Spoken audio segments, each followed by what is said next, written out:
Military leaders and commanders rely on a variety of mind control tactics to ensure soldiers follow orders, maintain discipline, and stay loyal to their mission, regardless of the ethical challenges they might face. These techniques are employed to override individual thinking, foster unity, and reduce hesitation in high-stress situations.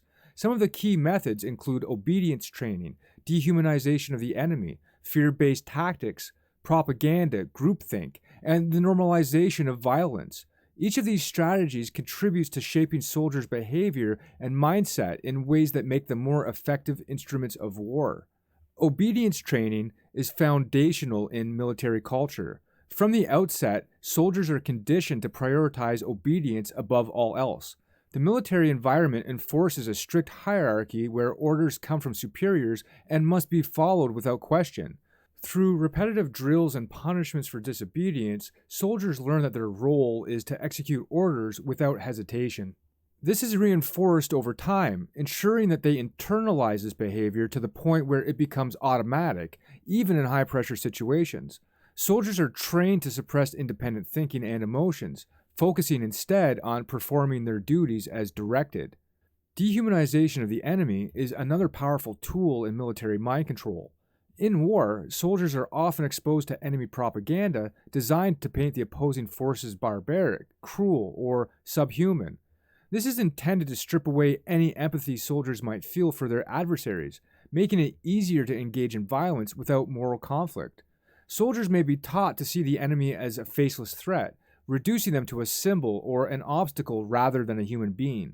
This tactic helps soldiers justify their actions in battle and reduces cognitive dissonance when committing violent acts. Additionally, the enemy is often depicted as evil or dangerous, making it easier for soldiers to reconcile their violence as necessary for the greater good.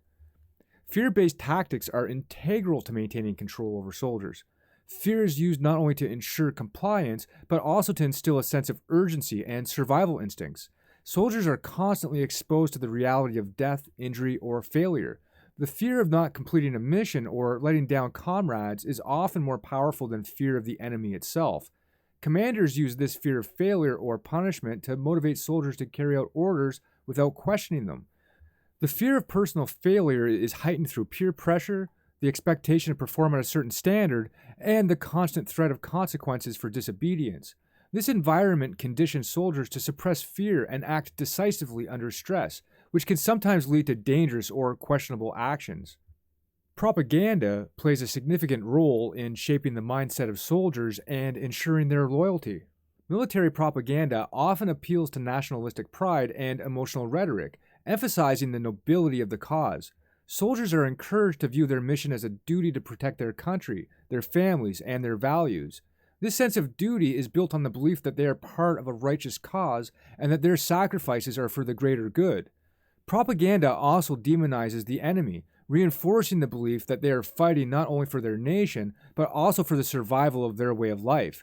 By framing the war in moral terms, soldiers are made to feel their actions are justifiable and even virtuous, despite the violence that they may have to engage in. Groupthink is another psychological phenomenon that is encouraged within military units. The pressure to conform to the group's expectations and to bond with fellow soldiers can create a sense of collective identity that overrides individual judgment. Soldiers often experience a strong sense of camaraderie with their peers, which reinforces loyalty to the unit and the mission. In group settings, soldiers may suppress their own doubts or moral concerns in favor of maintaining harmony and unity within the group. This collective identity helps prevent internal dissent and makes it easier for soldiers to follow orders without considering the broader ethical implications of their actions. The normalization of violence is another tactic used in military training. Soldiers are often exposed to violent situations early in their training, and the line between what is considered acceptable behavior and what is not becomes blurred over time. The constant exposure to violence, both in simulated environments and in actual combat, leads to the desensitization of soldiers. What might have once been seen as unthinkable becomes routine, and acts of violence become normalized as part of their role. This normalization of violence can make it easier for soldiers to carry out brutal orders and sometimes have long-lasting psychological effects, including post-traumatic stress disorder or emotional numbness. Identity suppression is another key tactic used by military leaders to control soldiers. By stripping away individual identity, soldiers become more aligned with the collective identity of their unit or the military as a whole. This is often achieved through uniformity in appearance, such as uniforms, haircuts, and standardized behavior, and the suppression of personal expression. The goal is to create soldiers who think and act as part of a larger machine, focusing solely on the mission rather than personal desires or beliefs. In this environment, the individual is often subsumed by the larger goal of the unit or the military institution, which reduces internal conflict and strengthens obedience. Moral disengagement is another psychological tactic used in military training.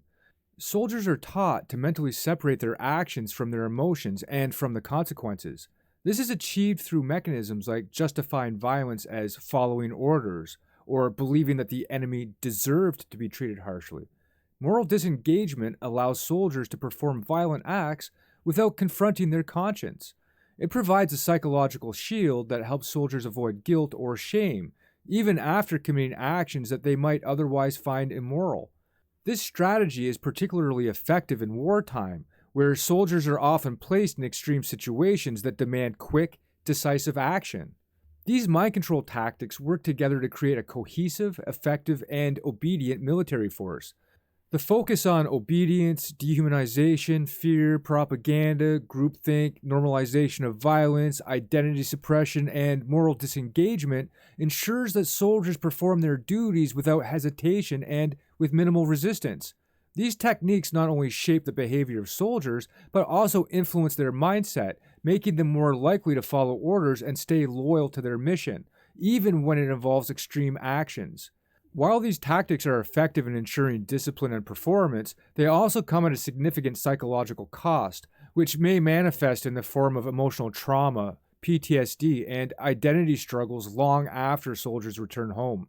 In conclusion, military mind control tactics are a complex web of psychological techniques designed to shape the behavior and mindset of soldiers. By understanding these tactics, we can gain insight into the profound effects that military training and combat have on the human psyche.